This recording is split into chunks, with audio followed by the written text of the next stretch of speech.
A mais um episódio do Floresce Podcast. Para quem não conhece, o Floresce Podcast é um espaço onde eu falo sobre desenvolvimento pessoal, profissional e académico. Nós, nesta ronda, estamos a ter algumas conversas com algumas mulheres que me inspiram e que o percurso delas é interessante e quero partilhar com vocês isso. Então, a semana passada tivemos a Liliana, tivemos a falar sobre alimentação saudável. Hoje temos a Paula, vai ser ligeiramente diferente, se calhar mais focado na parte do ensino e alguns gostos específicos da Paula, como por exemplo animais, que eu sei. Portanto, informaste bem. Informei-me, eu fiz bem o trabalho de casa. Pronto, mas vou apresentar a Paula, sem mais demoras. Portanto, a minha convidada de hoje, então, chama-se Paula Guimarães. Aliás, tem dois nomes próprios, Paula Joana Guimarães, não é para toda a gente. É licenciada em Educação Básica e agora vem a parte mais difícil. Está a tirar um mestrado em Ensino do primeiro SEB e Ensino do segundo SEB, Português, História e Geografia de Portugal. Portanto, uma espécie de especialização para alguém que não conheça. Pronto, a Paula é uma entusiasta pela vida, acreditem, pelo aquilo que eu acompanho, é totalmente isso. Está sempre pronta a envolver-se em novos projetos, assim como em voluntariado. Tanto que quando eu convidei a Paula para este episódio ela disse logo que sim, foi logo mega espontâneo, mega imediato e quem me conhece sabe que eu gosto muito disso, pessoas determinadas, nem fizeste quase questão nenhuma, portanto eu podia vir aqui massacrar-te. Também assisti ao outro que tu fizeste. Tu percebeste? Eu acho que giro, adoro. Pronto, menos mal.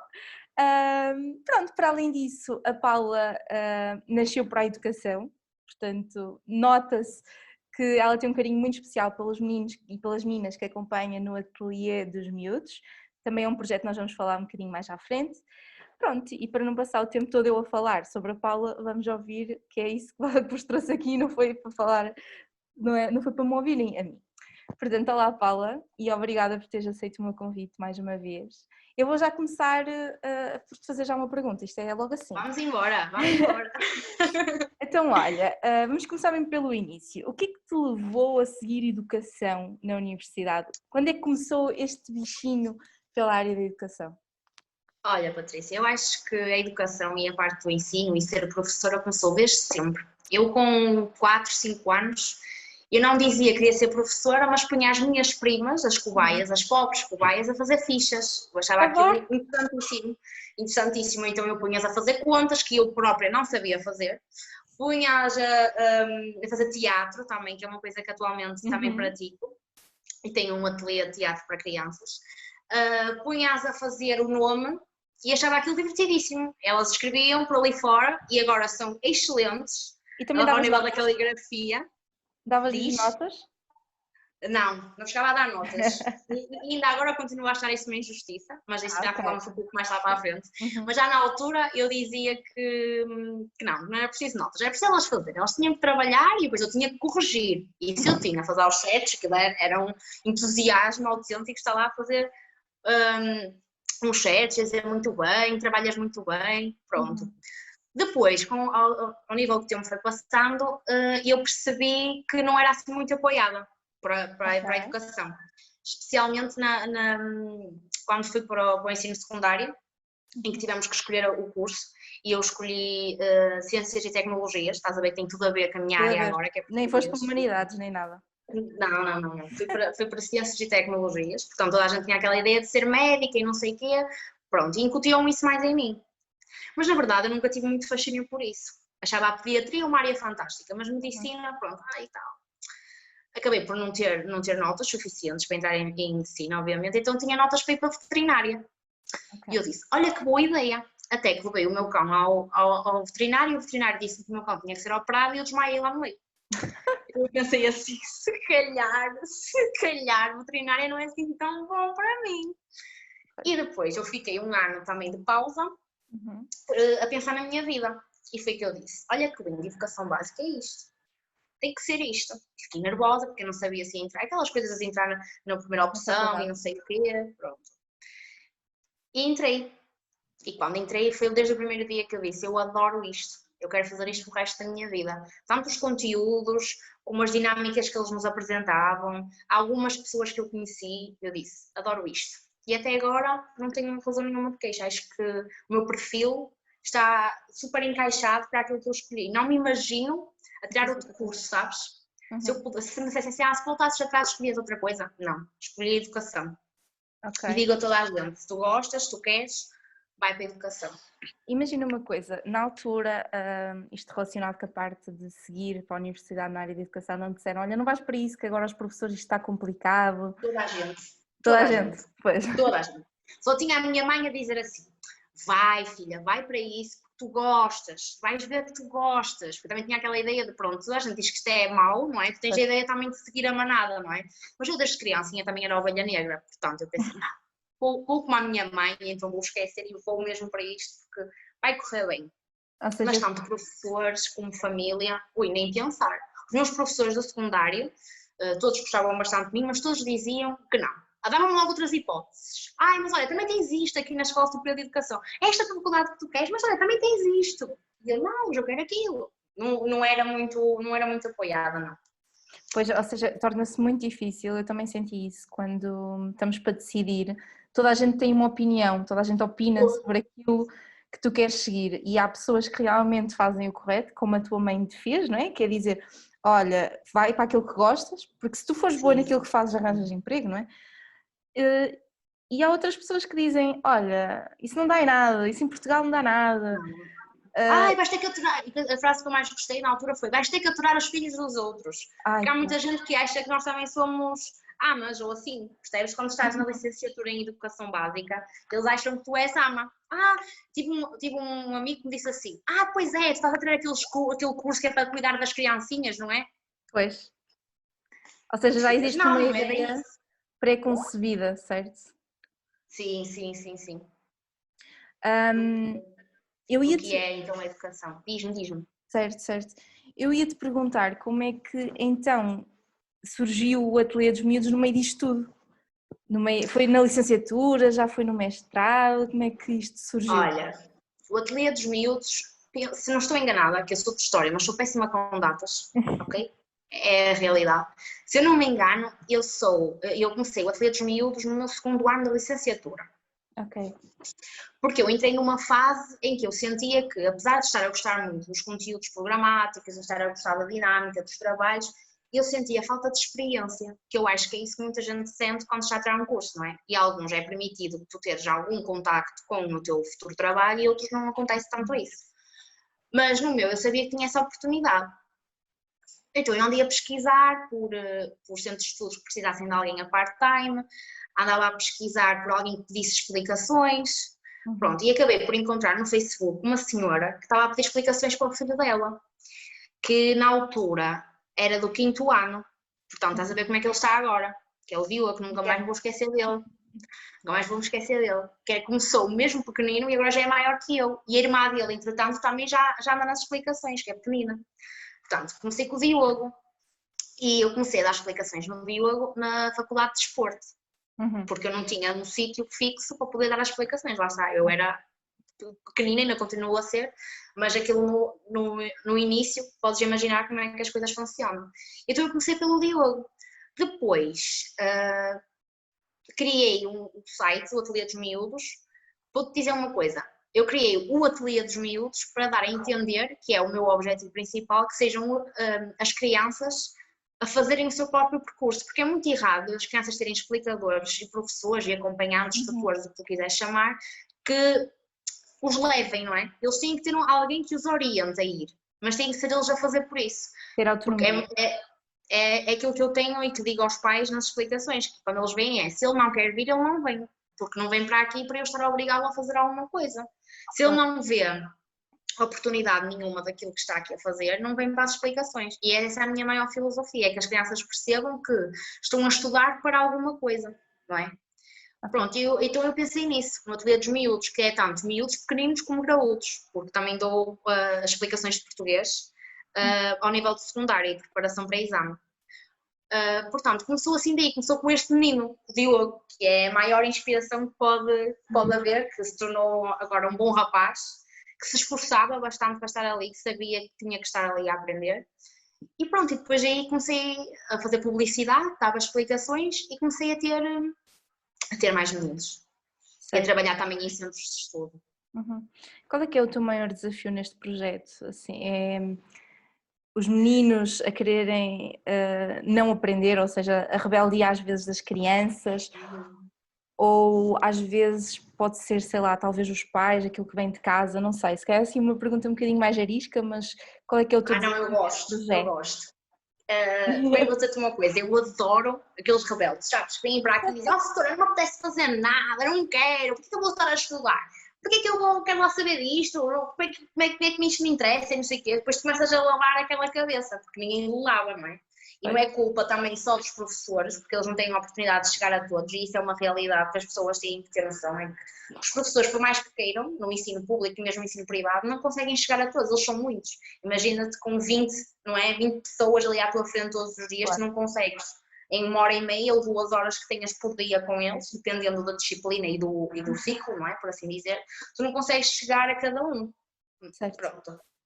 Então quando eles chegam a mim, muitas vezes vêm revoltados, e eu gosto dessa dinâmica porque acabo por explicar porque é que as coisas existem e porque é que nós temos que ler, porque é que nós, portanto, os pequeninos, não é? Porque eu tenho 2 meninos do primeiro ano e eles também não percebem porque é que também têm que ler, eles querem ler para depois perguntar se podem ir fazer um desenho, porque para eles para ler, então tens de estar ali a perceber, a fazê-los entender porque é que tens que aprender a ler, porque é que é importante, e eles vão-se apercebendo, por exemplo, em questões do dia-a-dia.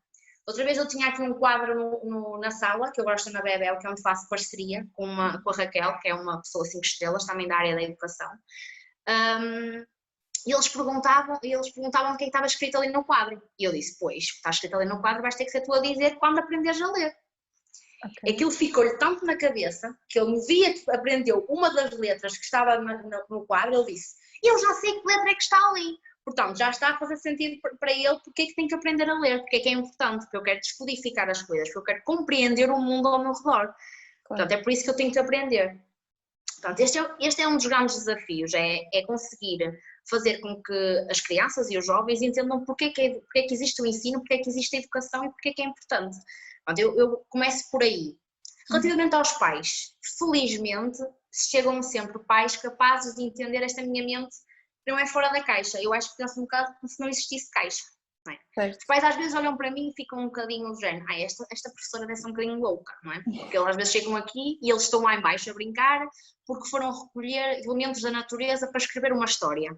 Não é? Já houve aqui uma motivação, olha, vou lá fora, vou brincar enquanto depois venho lá para dentro e faço a história. E os pais ficam naquela, mas depois acabam por ver o que é que o filho fez e compreendem.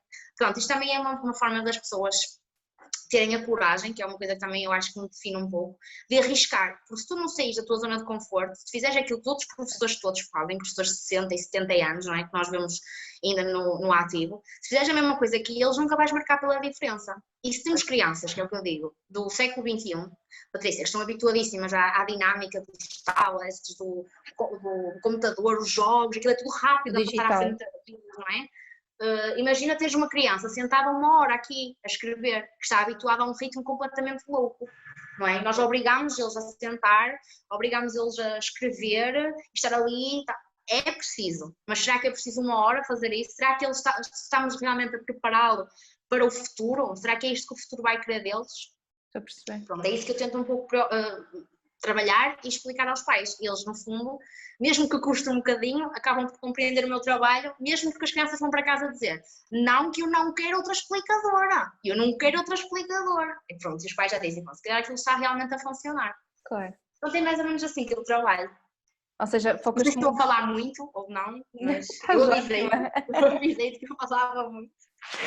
Então focas-te muito no propósito, ver se eu percebi-te direitinho, portanto, eles saberem porque é que estão a fazer as coisas, diferencias-te efetivamente e tentas realmente que, no fundo, eles, pronto, lá está, adaptar um bocadinho se calhar as duas realidades, a realidade que é o digital e que nós vivemos atualmente, com também a parte deles ainda serem crianças e também não ter mal nenhum sentarem-se 20 minutos sem nenhum aparelho eletrónico. Obviamente, temos que os habituar e têm que ter regras e têm que perceber o sistema, mas também temos que os compreender a eles, que estão habituados a uma realidade completamente diferente da nossa. Ou seja, um equilíbrio. Que estás a dizer. Exatamente, um equilíbrio. A conjugação das coisas. Acho que é isso. E a pegar um bocadinho na parte do digital, eu queria saber como é que tu adaptaste este projeto agora com toda a situação que aconteceu, que marcou-nos a nós todos, não é? E que também pode ser falada, que é a questão do Covid. Como é que tu adaptaste este projeto? Porque tu fazias explicações presenciais, certo? Antes disto. Sim. Olha, vou-te dizer uma coisa, foi uma aventura. Eu na primeira semana, eu não queria acreditar tanto no nosso curso, não é? Como tu sabes, também a tua parte de estudar à distância, possivelmente, tanto na parte das explicações, porque tipo pais, eu primeiro perdi muitos alunos, o Covid afetou toda a gente, não é? Pronto, eu perdi muitos alunos. Ganhei também, mas os meus alunos que estão habituados ao abraço da Paulinha, ao beijinho da Paulinha, e a Paulinha faz cócegas, e a Paulinha conta histórias e põe no brinquedo e não sei o quê, e brincamos com materiais, que eu sou muito apologista à parte da matemática, que eu adoro, a resolução de problemas, é tudo com materiais, e eles já estarem agora no computador, em que eu realmente pego nos materiais e mostro, nada a ver. Uma dinâmica completamente diferente. Completamente diferente. Eles não conseguem estar 1 hora sentados daquele lado, se não conseguem estar presencial, imagina do outro lado, em frente ao computador, não é? Com tantos estímulos em casa, que é o quarto, tem brinquedos, e depois a televisão, e depois o irmão que chora no quarto ao lado, e depois o pai chegou, e depois vem o gato, e o gato passa por cima.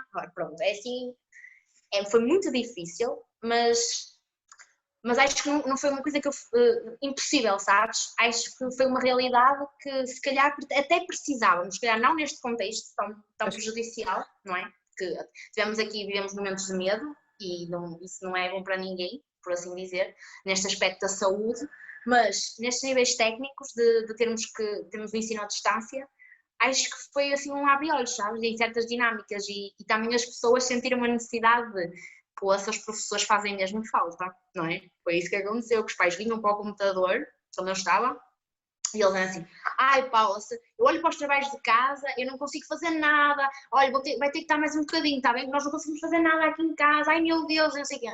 Não é? E ensinar as coisas, porque muitas crianças não tinham o professor aquelas horas todas por dia, não é? A professora ia 1 hora a falar com eles, em exemplos que eu consegui ter acesso, falava com eles, mas não explicava a matéria, não explicava, imagina, operações, a divisão, a multiplicação no primeiro ciclo. Imagina esse tipo de situação, eles passaram isso à frente, porque não dá sem eles irem experimentar, sem eles irem ao quadro, sem eles falarem. É muito difícil certas dinâmicas, e os pais também sentiram isso, ter que ensinar em casa. Ou seja, e se calhar aqui também acompanhar os filhos, que se calhar antes não o faziam. Não. E agora viram-se quase obrigados a fazê-lo. Exatamente, e é muito errado obrigar os pais ou culpar os pais por não conseguirem acompanhar os filhos, porque a função da casa é educar e a função da escola é ensinar os conteúdos, não é? E ensinar para a vida e desenvolver certas competências que não, claro, os pais podem complementar isso, mas não são, não é, obrigados ou não foram programados para o fazer. Sentiram muitas dificuldades e nós, sinto que os professores, a maior parte deles, tenho a certeza que sim, fizeram um grande esforço. Pois. Assim como o ateliê teve que fazer com as explicações, preparação de exame, porque como tu sabes, o secundário continuou a ir ao exame presencial e ainda bem, não é? Não faria sentido de outra forma. E mesmo preparar trabalhos, que eles tinham trabalhos todos os dias, as crianças, imagina, o professor mandava no início da semana uma planificação de todos os dias e todos os dias até às 6 horas eles tinham que enviar para o e-mail do professor as tarefas realizadas. Portanto, estás a ver o stress dos pais. Não é? Matemática, estudo do meio, português. E estou a falar do ensino básico, primeiro ciclo, imagina o resto. Eu não tenho bem certeza disto, até porque eu não tenho ligação assim muito grande com crianças, pronto, eu já devo ser a criança maior da minha família. Mas eu tive assim alguns feedbacks de alguns pais que os professores poderiam estar a sobrecarregar as crianças por estarem em casa. Tu achas que isso aconteceu ou houve situações em que aconteceu, mas houve situações em que não aconteceu? E houve compreensão por parte dos professores? Olha, eu acho que é exatamente isso. Acho que o ensino nunca é uma coisa igual, não é? Nós temos professores, basta serem pessoas diferentes, já não vai ser igual, não é? Claro. Não é uma máquina que explica, que ensina, e nunca vai ser, as pessoas que se enganem nisso, porque a parte emocional, afetiva, humana, não é? Das pessoas com crianças é necessária e vai ser necessária a vida toda. Portanto, eu acho que os professores, na minha opinião, tanto os que fizeram menos como os que fizeram mais, tentaram dar o seu melhor, não é? Porque não acredito que alguém queira prejudicar ou sair beneficiado desta situação, porque de qualquer das formas não sai. Claro, se calhar não existiu tanto equilíbrio, aquilo que nós estávamos a falar, não é? Se calhar não pensaram que nem todos iam conseguir acompanhar, que nem todos iam conseguir ter a mesma avaliação. Claro. O que eu quero dizer é que, apesar de estarem subcarregados ou não, foi uma realidade, alguns deles, acho que os professores tentaram fazer o seu melhor, independentemente de quem era o professor e daquilo que fez. Até isso nós temos que pensar e que valorizar. Até porque... Agora, se Desculpa, ia dizer, até porque isto foi uma realidade assim do nada, que caiu-nos em cima, e muitos dos professores, no meu ver, e eu acho que isso é uma falha a nível nacional, também não tinham formação mais para a parte do digital. Claro, e não souberam, e houve se calhar uma maior dificuldade ou resistência também por parte dessas pessoas a adaptarem-se a esta realidade. Mas eu acho que isto foi bom, mas isto é a minha opinião, eu não sei se partilhas, isto acabou por ser bom porque eu acho que formou muitos dos professores para o que é o digital e a importância do digital. Sim. Acho que algumas soft skills vieram aqui, foram obrigadas a vir aqui ao de cima, não é, Jane? E agora o que é que eu vou fazer, não é? Que foi assim, de um momento para o outro. Não foi, Jane, agora vocês têm um mês para preparar. Não, tu foi a escola fecha sexta, não foi? Uma coisa assim, acho que foi isso. E na segunda-feira os professores já tinham que estar a dar, não é? Portanto, foi assim uma coisa, não foi fácil, não foi fácil. E eu, pronto, somos novas, não é? Temos muita facilidade com as novas tecnologias e olha que mesmo assim eu andei aqui nisto do Zoom, depois já tinha uns pelo Zoom, tinha outros pelo WhatsApp, depois tinha outros pelo Skype, depois tinha outros pelo Facebook, era aqui uma adaptação porque também tens que ver o que é que os pais trabalham. Pois não muitos canais. Aos pais, pois. Não é? Tu não podias dizer aos pais, olha, é no Zoom, e os pais? Então... Não, entendes, velho? Não, mas posso ir pelo telemóvel e tive um rapaz do 10º ano que teve que ser por chamada, normal, não, sem câmara, sem nada. Teve que ser assim, pela chamada, pronto, por assim dizer. E foi assim que ele fez as explicações. Sentiste que os teus meninos mais pequeninos, é óbvio que nem todos têm aparelhos eletrónicos, certo? E se calhar esse foi um dos desafios também, foi os meninos do básico, não é? Do ensino básico, terem ao seu dispor o aparelho eletrónico, muitos deles não têm, e ainda bem que não têm, não é? Mas depois nesta situação quase são obrigados a ter. Lá está, muitas pessoas tiveram que comprar um computador, foi uma situação, olha Patrícia, vais-me dar só um minuto para eu fechar aqui a janela, porque eu estou a escorrer água. Dou. Consegues ver na mesma? Consigo. Peço desculpa, olha, estou a suar já, porque também eu. O sol aqui a bater, não estou mesmo a conseguir lidar. Pronto, então o que eu tinha eram alguns meninos que tinham que esperar pelos aparelhos dos pais e um deles comprou mesmo um computador. E ele, para se adaptar ao computador, foi extraordinário, não é? Que eu via ali, não é? Assim, com o nariz ali. Professora, está-me a ver, está-me a ouvir, eu não precisas de falar para cima da câmara, podes falar afastado. Pronto, percebes? Foi assim. Adoro. Porque as pessoas dizem assim, as crianças adoram as novas tecnologias, vão ter muita vontade e não sei o quê. Não, elas dominam os jogos. Pois. Os jogos, não é? Se tu dizes, olha, abre o Word, por favor, e começa a escrever. O Word? Eu sim, o Word, o teu computador tens o Word para fazer o trabalho. Não tenho, professora, eu não tenho. Olham para lá, para o ambiente de trabalho, não é? Não tem os jogos. Agora, onde é que está o Word? O Word não está. É o que lhes interessa, não é? Pronto, exatamente. Então, também houve aquela parte de teres que explicar os recursos, por assim dizer, o que é que tu tens para trabalhar. Portanto, foi assim. E os meninos pequeninos, então, pior ainda, porque eles tinham que escrever, não é? Preencher os manuais e as fichas e não sei o quê, e depois os pais tinham que digitalizar e mandar para a professora. Ok. Então, é um dia inteiro dedicado ao ensino. Pois. Eu queria pegar numa temática que eu vi numa publicação tua, que tu falaste um bocadinho sobre a hipocrisia, por assim dizer, das redes sociais, ou o perfeccionismo que queremos transmitir ou que quisemos transmitir no Instagram neste momento mais de pandemia, e falaste em específico sobre o ensino à distância e que não concordavas tanto sobre isso. Eu gostava de falar contigo sobre isso. Eu acho que, eu sei, estou a arriscar aqui com uma temática complicada, mas, assim, eu concordei com o que tu disseste na publicação e passem no Instagram da Paula se quiserem ver. Eu tenho uma opinião parecida com a tua relativamente ao ensino básico, portanto eu realmente concordo que para crianças o ensino totalmente à distância não faz sentido nenhum. Mas já para, por exemplo, a universidade, se calhar já podia haver essa flexibilidade, porque já falamos de pessoas, pronto, mais velhas, com outro tipo já de educação, não é? Mas eu queria que tu fasses-me um bocadinho, porque é que surgiu aquela publicação, o que é que tu querias transmitir com aquilo. Eu achei muito interessante e queria mesmo que falasses um bocadinho connosco sobre isso. Olha, então aquela publicação foi no início que comecei a dar as explicações online, presenciais. Certo. Pronto, tu começas nas explicações presenciais com um disparo da Direção-Geral de Saúde e do Serviço Nacional de Saúde e de outras diretrizes quaisquer que te mandam grandes documentos e que tu tens que andar a procurar ainda de alguns e que tu tens que usar uma bata, e que tu tens que usar uma viseira, e que tens que usar uma máscara, e tu tens que afastar os meninos uns dos outros, e que tens que estar a 2 metros, e que eles depois têm que chegar, têm que desinfetar os pés, têm os tapetes próprios, isto é maravilhoso. Tu passas os pés num tapete com líquido, depois andas para a frente, secas os pés, ok? E depois passas para a casa de banho, lavas as mãos, bem lavadinhas, está aqui o flash a tentar pôr as minhas coisas, lavas as mãos e depois é que podes vir para a sala. Eu não tinha noção disso. Pois.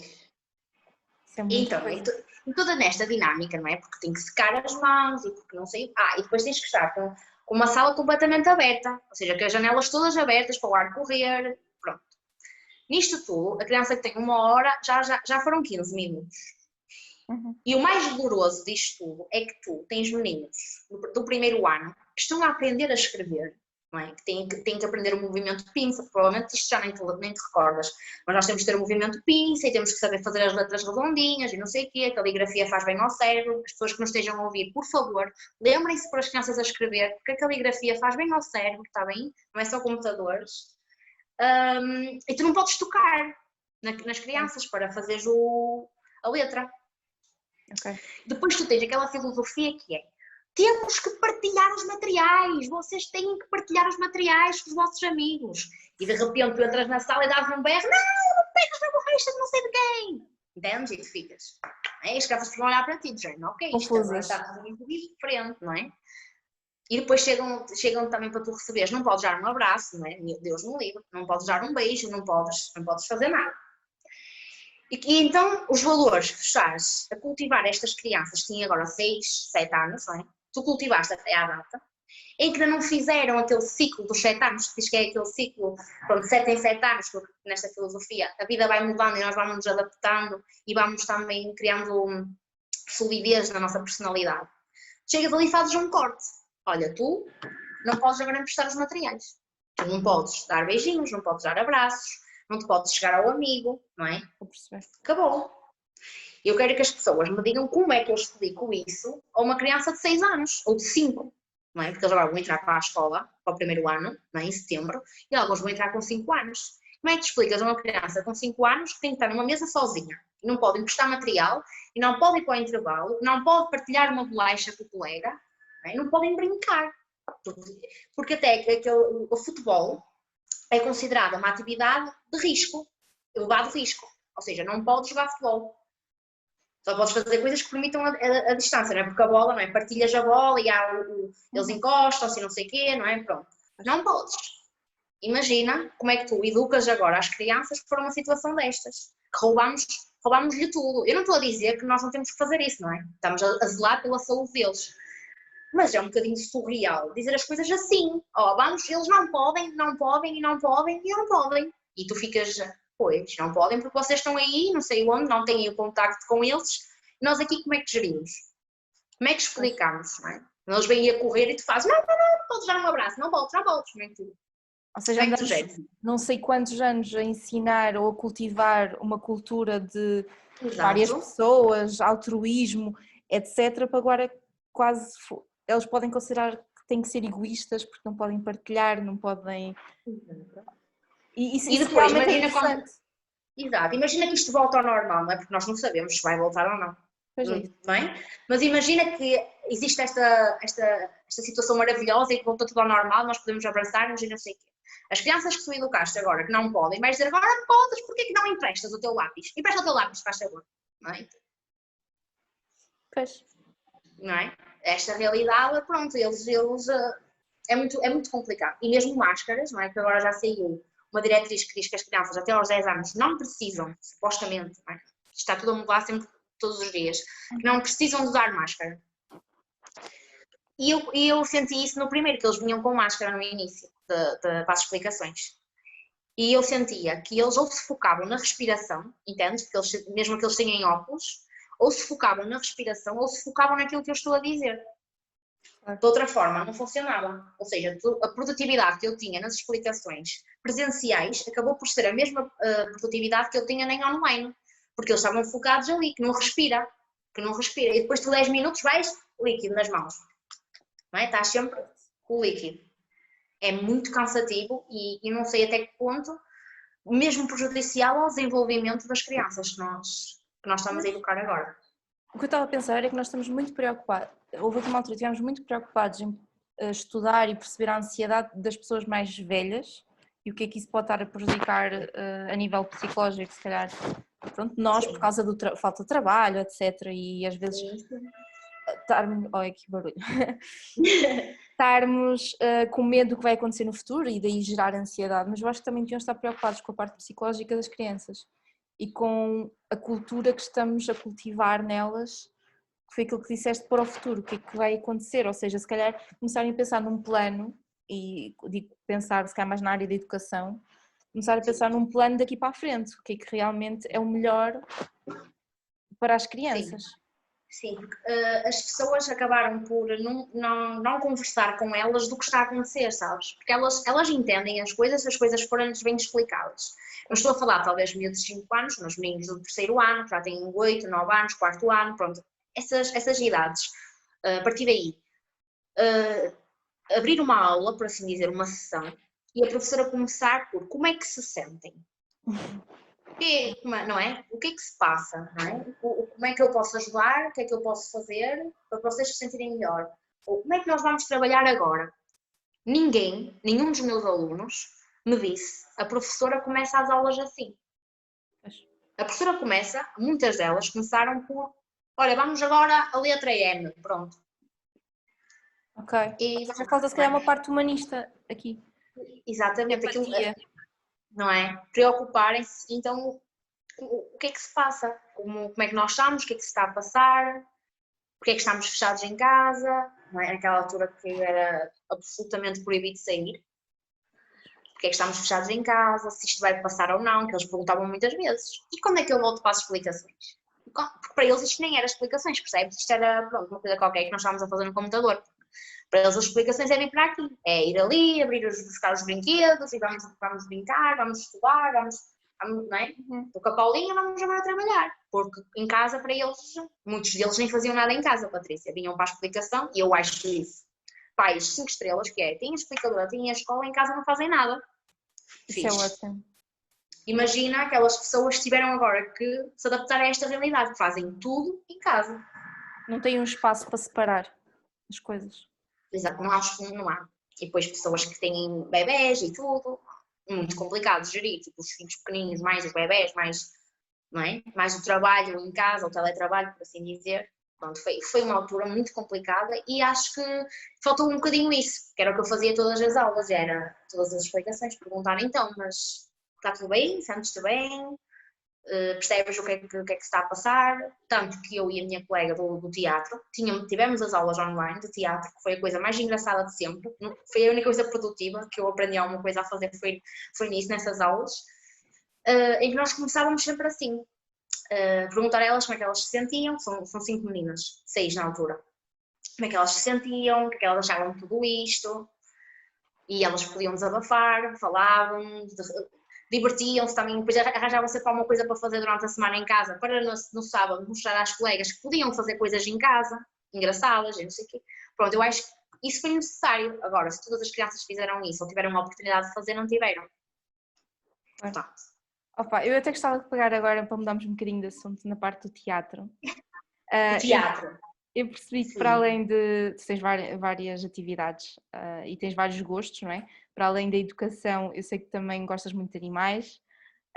Notas os passarinhos que colocas nas redes sociais e esse tipo de coisas que eu adoro ver, confesso, adoro ver. Eu também adoro animais, portanto. Pronto, eu gostava que falasses um bocadinho sobre como é que surgiu também esta questão do teatro na tua vida, que acaba também, na minha opinião, por ter uma parte educacional, mas Sim, forte. eu queria saber como é que isso surgiu e se tens mais gostos aí escondidos, que isto parece uma caixinha de surpresas, Paula. Ora bem, eu tenho muitos gostos mesmo. É por isso que eu também me intitulo com multicuriosidades. A sério, eu acho que nós podemos fazer tudo se nós quisermos, sabes? Nós não somos definidos apenas por uma coisa. Nós temos muitas outras coisas que nos podemos inspirar e ser felizes, sabes? Por exemplo, os livros infantis. Tu não tens noção quanto eu amo livros infantis. Eu, se for uma livraria, eu vou diretamente aos livros infantis. Eu começo a olhar para aquilo, fico arrepiada, aqueles livros maravilhosos, aquelas ilustrações. Eu não compreendo como é que as pessoas não leem, por exemplo, livros infantis, sabes? Às vezes as pessoas perguntam, olha, diz-me um livro para ler. E eu lá lhe digo um livro infantil e a pessoa diz, olha, estás parvinha, então eu quero começar a ler. E tu lá, começas por aí, é como as crianças. Também começam por aí, não é? Adorei! Um livro, não é? Um bom livro, isto é a teoria da literatura, nenhum livro tem idade. Tu não podes chegar a ver o livro e dizer, olha, isto é para 3 anos, isto é para 4 anos. Não, porque eu já experimentei com as minhas meninas no teatro. Um livro para a idade delas e elas ressonam. Não, então, aquilo para elas não diz nada. Elas têm 10, 12 anos e se tu fores buscar um diário de uma banana, elas acham piada, aquilo ao início, mas depois... Já não queres. Pronto. Então, e o teatro como é que começou? Uma das minhas amigas de infância, que é a Joana, dançava numa associação aqui na nossa zona, em Valbom, que é a Associação Valboense Dança Inftar. E eles costumavam fazer, na altura do verão e da Páscoa, aquelas férias, costumavam fazer campos de férias. Certo. E uma vez convidaram a Joana para fazer uns workshops de teatro. E a Joana pensou assim, porque eu já andava no teatro com a Joana na escola, porque eu frequentei o grupo de teatro da escola. Achava um piadão, achei sempre um piadão ao teatro, mesmo. Desde pequenina fazia com as minhas primas, Branca de Neve, não sei o quê, sabe, aquelas coisas assim mais, assim, sem nexo nenhum. Pronto, era o que eu queria fazer. E então quando eu vi na escola que havia um grupo de teatro, eu, vamos embora, eu quero isto. Isto eu com, sei lá, 12 anos, pronto. Então a Joana também entrou, eu fui que eu conheci a Joana. Tínhamos um professor, que eu nunca mais vou esquecer dele, que é o José Fique, e ele era a pessoa mais incrível deste mundo. Era o professor de economia da escola, e ele era 5 estrelas, sabes? Era uma pessoa assim, com mente aberta, já tinha a sua idade, já tinha a mente aberta, era ele que escrevia os textos para nós representarmos. E ele era demais, escrevia o texto connosco lá. Dizia, olha, quero uma ideia e não sei o quê. E nós dávamos uma ideia assim maluca e ele transformava aquilo num momento e escrevia uma peça. E nós apresentávamos depois aquilo. Era delicioso. Tanto que a maior parte das pessoas que fizeram teatro comigo no grupo de teatro fazem parte deste momento das artes de espetáculo. Seja drama, seja interpretação, seja composição, música. Pronto, foram pessoas que foram mesmo para essa área, o que é muito interessante. Pronto, depois a Joana lembrou-se da amiga que tinha lá e disse, olha, juntou assim crianças e teatro, tem que ser a Paula.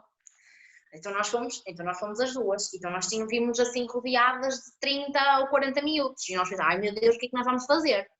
Não estávamos habituadas de todo. Foi a primeira experiência com miúdos ao nível do teatro. Então nós fizemos uns jogos, nós já estávamos habituadas, que nós mesmos jogos fazíamos no teatro quando éramos mais novitas. Isto foi que nós tínhamos 17 anos, para aí, 17, 18. Estava para aí no primeiro ano da... Não. 17, 18, 19, pronto. Sou péssima com datas. Mas era novinha. Então nós estivemos com eles, fizemos os jogos e não sei o quê, e depois fomos desafiadas a fazer uma peça. Então aí é que eu e ela ficámos pelos cabelos, nós assim, como é que nós vamos fazer uma peça com tantos? Então foi a partir daí que nós tivemos uma ideia, olha, eles vão sempre à torre e à massa, era todos os dias, ou se abraçavam, ou queriam andar a bater uns nos outros. Eu e a Joana pensamos assim, olha, vamos fazer uma peça que é o amor e o ódio. Que foi basicamente, cada um tinha uma frase, uma coisa simples, não é? Para conseguirmos fazer aquilo... ter algum sustento, não é? Porque se eles pudessem fazer entradas, saídas e mudou o cenário e não sei o quê, não dava, porque eles eram muito inexperientes, eles só queriam era brincar. E nós brincámos com eles também. Então nós fizemos uma peça desse género em que quem com o amor acabou por vencer o ódio. Pronto, mas isso é o clichê. É o clichê. É. Os pais foram ver aquilo, os pais deliciaram-se. Foi maravilhoso, meu Deus, adorámos, queremos teatro aqui na associação, tem que ter teatro e não sei o quê. Pronto, então foi aí que eu e a Joana decidimos, olha, vamos abrir uma turma, vamos assim, e vamos abrir. E abrimos uma turma. Mas, o que é que nós tivemos inicialmente? Tivemos 6. Nosso objetivo era ter 12, porque assim não dá para fazer com mais que isso. Tivemos 6, 7 miúdas, depois elas foram. O que é que aconteceu? Elas foram-se desinteressando porque nós tínhamos meninas muito pequeninas. Ou seja, aquelas meninas que tinham mais potencial, por assim dizer, por serem mais crescidas, não é? Acabaram-se por sentir prejudicadas porque tinham que acompanhar as mais pequeninas, que agora já estão grandes e são elas as grandes. Eu às vezes penso assim, se calhar devíamos ter mais, nós tínhamos ali 30. Se calhar nós devíamos ter mais, esforçarmos para chamar mais. Mas aquilo já se tornou uma família tão assim unida, sabes? Que nós fomos passear com elas, os pais são super 5 estrelas connosco. Elas dizem mesmo que é a minha família, eu vou para a minha segunda família. Ao sábado de manhã, quer estar ali no teatro. Que nós acabámos por até estar ali como se fosse mesmo, como vais um almoço ou um jantar de família, sabes? E tens aquilo ali para ir. Pronto, foi assim que nós sentimos com elas. É delicioso, porque assim, não sei se pronto, as pessoas agora estão-nos a ouvir, mas se quiserem, pronto, podem entrar no teatro, não sei o quê, mas as pessoas têm a oportunidade de ver uma peça infantil, é a coisa mais deliciosa, feita por crianças, não é? Que as crianças são os atores, é a coisa mais deliciosa que pode haver. Nós fizemos a segunda peça, que foi uma composição com poemas do António Mota, que não sei se conheces, o escritor. Sim. Ele é muito engraçado com os textos para crianças, então dá para fazer muitas coisas. E nós fizemos uma peça que era O Bairro às Avessas, que foi a coisa mais louca de sempre. Tinha bruxas, tinha uma senhora da limpeza, pronto, tinha assim coisas mesmo malucas. As pessoas que foram ver, nós só fizemos uma vez, porque pronto, são crianças, nós não repetimos os espetáculos, não é? Fazemos uma vez a apresentação do trabalho delas e tá. As pessoas que foram ver disseram, olha, vocês têm que fazer isto outra vez, isto está incrível, se as pessoas quiserem ainda também está no YouTube, isto está incrível, tínhamos lá pessoas idosas, não é, que nós convidámos, pronto, avós, os nossos próprios avós e amigos, não sei o quê, a nossa população aqui em Valbom é mais envelhecida, não deixam-se, pronto, eles saíam delas, tipo, da maneira delas, sabes, delas serem tão assim carismáticos e tão à vontade, têm tanta à vontade que eu às vezes digo assim, tu precisavas de ir aprender teatro com as minhas meninas, porque tu, olha, sentias uma vergonha da vontade que tu não tens, não é? Que elas já vão com umas skills, não é? Para apresentar trabalhos, para o que for, para a vida delas, uma vontade, completamente. Ninguém está à espera, ninguém está à espera. Todas elas falam, fazem macacadas, metem-se com as pessoas sem nenhum problema. Sem nenhum problema. É o que é incrível, não é? Que nós às vezes chegamos ao ensino superior e primeiro que dê vontade ou o gosto de apresentar um trabalho, ali o medo. O medo? Isso não há com elas. Nem pensa. É ótimo. Isso é mesmo. Nem pensa. Sentem aquele ai Paulinha, dói-me aqui, não é? Tipo, a ansiedade. E eu, pronto, mas isso quando entras em palco já não dói nada. E é verdade, não dói. Como é que se chama o projeto? É um projeto, acho que é, Patrícia, é um projeto de amor, sabes? Nós acabámos por gostar tanto delas que não dá vontade de desistir ou dizer assim, olha, pronto, acabou, estou a perder muito tempo com isto, não dá, porque às vezes é depois fazer a preparação e tudo, e às vezes parece, eu tenho que desistir disto, olha, imagina, trabalhar, voluntariado, o mestrado, às vezes penso, isto não dá mais, mas não, chega lá e dizer assim, não posso desistir. A vontade delas de fazer, sabes? De estarem ali umas com as outras e ajudarem-se e rirem, aquilo é uma risota todos os sábados. Pronto, é incrível mesmo. É dos projetos mais lindos que eu acho que, pronto. Tenho pena de não ter tanta gente, não é? Porque as pessoas não sabem mesmo o que é que estão a perder, mas pronto, não desiste daquilo. É algo, é incrível, sabes? Estás ali com elas estão à vontade, estão a ser mulheres fortes no futuro, entendes? Elas ajudam-se, elas dizem, temos um momento que elas acabam de dizer os textos delas e nós dizemos, então, coisas boas e coisas menos boas que nós podemos melhorar. E elas são sinceras. Olha, tu se calhar podias falar um bocadinho mais alto, mas, olha, foste excelente nesta parte. Entendes isto, o poder disto no futuro delas. As pessoas até podem achar, pronto. Não, é muito poderoso as mulheres que elas estão a tornar ali. E a regular as emoções delas, as frustrações. Muitas das vezes eu digo, não está bem, tens de repetir. E elas são resilientes e dizem, não, eu vou repetir. E não ficam amoadas ou estressadas, sabe? Elas voltam atrás e voltam a fazer. E as pessoas não têm noção, às vezes, do impacto positivo que isto tem no futuro delas, não é? O teatro é mesmo... Lá está, o teatro tem que ser... permite-nos fazer, não é? E sermos aquilo que nós quisermos. E as coisas que nós fazemos, nós nunca esquecemos, não é? As coisas que tu pões a mão, tu nunca esqueces. Eu acho que é isso que as pessoas deviam ver quando inscrevem as crianças numa... Desculpa, assustei-me. Quando inscrevem as crianças numa atividade, principalmente o teatro. Eu fiz teatro quando andava no 9º ano e fiz uma peça em que fiz de anjo, foi assim uma coisa muito gira, aquilo foi apresentado, aquilo foi muito lindo e eu acho que foi aí que eu deixei de ter tanto medo para falar em público, ou seja, eu sentia a minha ansiedade e sentia o meu nervosismo, mas foi aquilo que tu disseste, quando ia para o palco acabou. Claro. Portanto, é normal que se sentir assim, não é? Sim. E sai. E as coisas saem. É incrível. E é engraçado que tu começaste por pegar numa questão que eu tinha aqui para falar contigo, que é, às vezes, e para fechar um bocadinho o episódio, porque também já estamos aqui há algum tempo, tenho esta questão e outra. Tu acreditas, eu já sei a tua opinião que tu falaste há bocado, tu acreditas que o ser humano é complexo, portanto pode ter vários gostos, não significa que tire, por exemplo, uma licenciatura e faça isso o resto da vida dele, até pode mudar de profissão a meio da vida. Claro. E eu senti, é uma coisa que eu me interrogo várias vezes, porque eu sou como tu, eu tenho vários gostos, eu não me restringo apenas àquilo que eu faço no trabalho em si, que é marketing, mas depois gosto de muitas mais coisas e às vezes não sou bem interpretada no foco, se calhar as pessoas ficam confusas e acreditam que não temos foco na vida, percebes? Porque temos vários gostos. Acho que isso é um problema das pessoas, não é nosso. Verdade.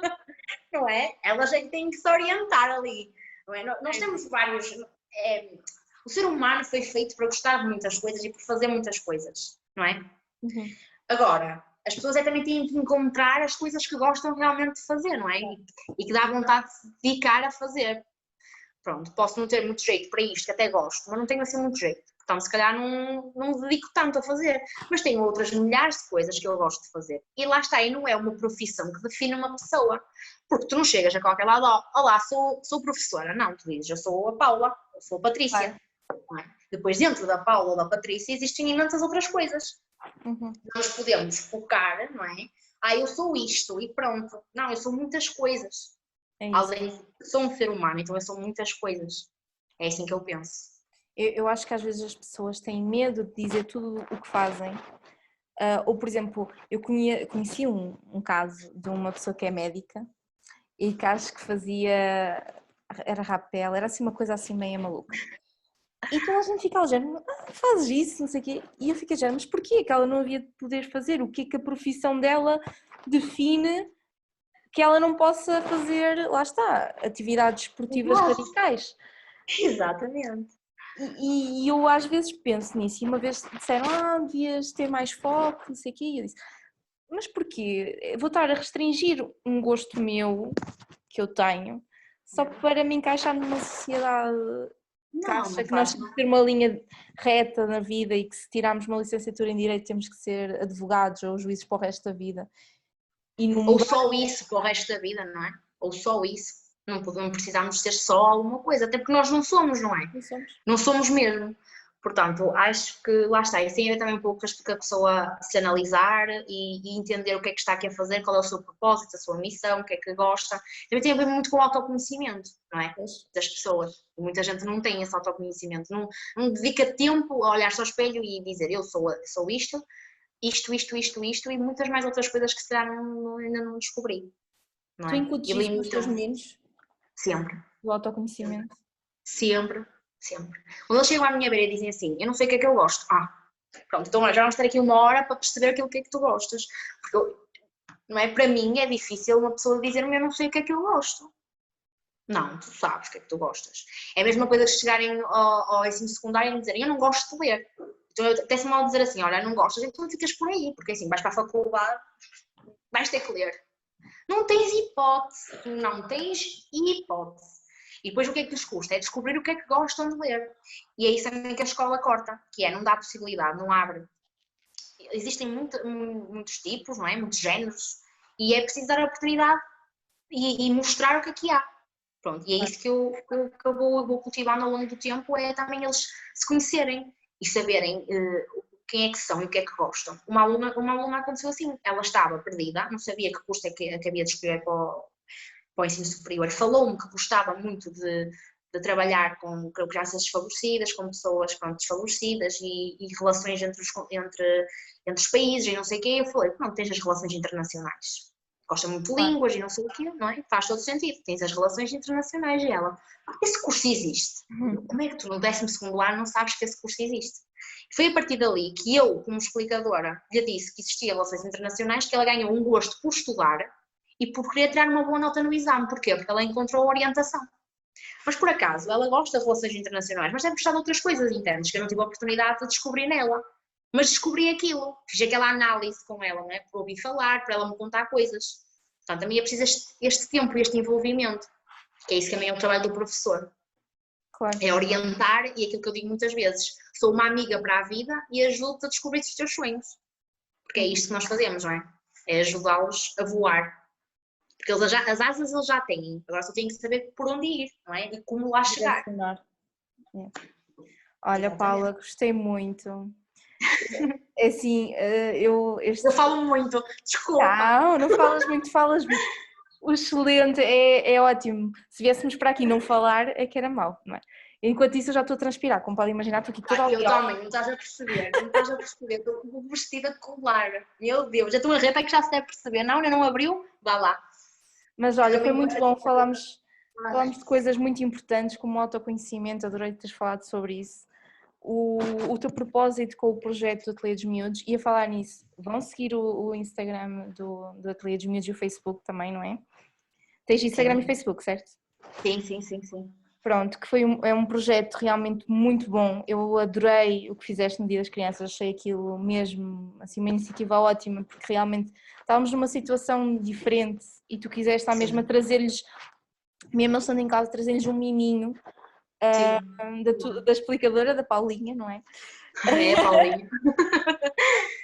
E foi ótimo, eu adorei a iniciativa e tive a oportunidade de ver mais o que tu fazias e eu fiquei fascinada, e algo que a gente partilha em comum é mesmo a questão de termos vários gostos e sermos pessoas e conseguimos perceber que o ser humano é complexo, e acho que aquilo que também é bom transmitir para quem está a ouvir daquele lado é que não precisa de reprimir as coisas que gostam, podem perfeitamente gostar de várias coisas completamente diferentes, não precisam também exatamente. ter a mesma profissão para o resto da vida, portanto façam aquilo que gostam, que é o importante. E outra coisa para finalizar que tu disseste também muito interessante foi que tu seguiste a tua licenciatura porque gostavas, e é isso. Não podia fazer de outra forma, não podia ter sido feita de outra forma. Acho que é isso também que devemos passar para eles e para toda a gente. Se estão a tirar um curso e se querem, vocês gostam. Se estão lá e não gostam, há sempre oportunidade de mudar para outra coisa, não é? É isso. Há sempre oportunidade. Exatamente. Olha, Patrícia, eu é que te queria agradecer por me convidares e agradecer também por teres aceito, teres feito aquele vídeo tão fofo. Não foi nada de especial. Foi tão fofo que eu mostrei, o teu vídeo foi até ao ensino secundário, não é? Fazia todo sentido. Muito obrigada e continua aqui com esta garra, com este trabalho que estás a fazer e com todos os outros. És uma querida e és uma mulher incrível. Muito obrigada, Patrícia. Tenho uma última pergunta. É assim. Oh meu Deus, vamos lá. Esta é rápida. O podcast chama-se Floresce Podcast. Eu acho que nunca falei muito sobre o significado, mas tem a ver com a questão de florescer e por ser o desenvolvimento, então é fácil de perceber. Qual é que é a tua flor favorita? Isto vai ser importante depois para a capa do vídeo. Ou a flor que tu mais gostas? É o girassol. A girassol, também é a minha. É o girassol. Temos várias coisas em comum, está visto? Pronto, olha. Um beijinho. Um grande beijinho. Tchau. Obrigada, Patrícia. Tchau.